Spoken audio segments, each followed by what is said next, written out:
হজরত সৌদা রাদিয়াল্লাহু তাআলা আনহু ছিলেন আমাদের নবী হজরত মুহাম্মদ সাল্লাল্লাহু আলাইহি সাল্লামের দ্বিতীয় বিবি।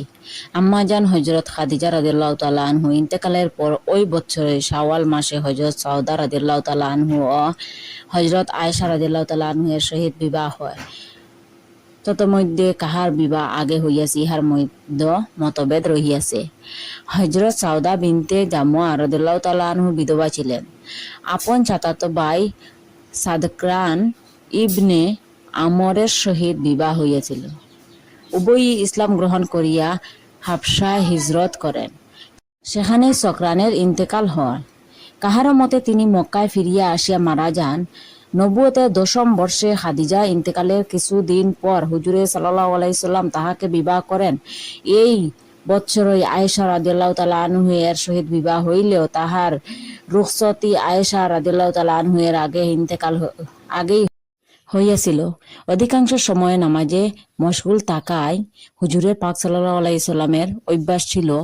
একদিন হযরত সৌদা রাদিয়াল্লাহু তাআলা আনহু বলিলেন, হুজুর, আপনি আজ এত লম্বা রুকু করিলেন যে আমার নাসিকা দিয়া রক্ত বাহির হইবার উপক্রম হইয়াছে। তিনি হুজুরে পাক সাল্লাল্লাহু আলাইহি সাল্লামের পিছনে নামাজ পড়িতেছিলেন এবং খুব মোটা ছিলেন বিদায় হইতো অনেক কষ্ট পাইতেছিলেন। একবার কোনো কারণবশত হুজুরে সাল্লাল্লাহু আলাইহি সাল্লাম তাহাকে তালাক দিবার খেয়াল করিয়াছিলেন। তিনি আরজ করিলেন, ইয়া রাসূলুল্লাহ, স্বামীর কোনো আকাঙ্ক্ষা আমার নাই। আমি শুধু এই আশাটুকু পোষণ করি যেন বেহেশতে আপনার শ্রীগণের দফতরে আমার নাম থাকে। এই জন্য দয়াপূর্বক আপনি আমাকে তালাক দিবেন না। আমি স্বেচ্ছায় আমার অংশ আয়েশাকে দিলাম। হুজুরে সাল্লাল্লাহু আলাইহি সাল্লাম তাহা কবুল করিলেন এবং তাহার প্রাপ্য অংশে আয়েশা রাদিয়াল্লাহু তাআলা আনহু এর ঘরে থাকিতেন। 54 বা 55 হিজরিতে অথবা কাহার মতে হযরত ওমর রাদিয়াল্লাহু তাআলা আনহু এর খেলাফতের শেষে দিকে হযরত সৌদা ইন্তেকাল করেন।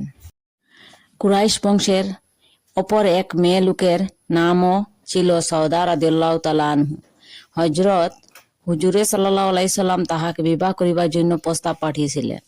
উত্তরে আরজ করিল, সমস্ত দুনিয়াতেই একমাত্র আপনাকেই আমি বেশি ভালোবাসি, কিন্তু আমার 5-6টি ছেলে মেয়ে রহিয়াছে। আমি ইহা চাই না যে তাহারা আপনার শিয়রে বসিয়া সুরগুল ও কান্নাকাটি করিয়া আপনাকে পেরেশান করুক। হুজুরে সাল্লাল্লাহু আলাইহি সাল্লাম তাহার কথায় সন্তুষ্টি হইয়া তাহার সহিত বিবাহের প্রস্তাব প্রত্যাখ্যান করিলেন।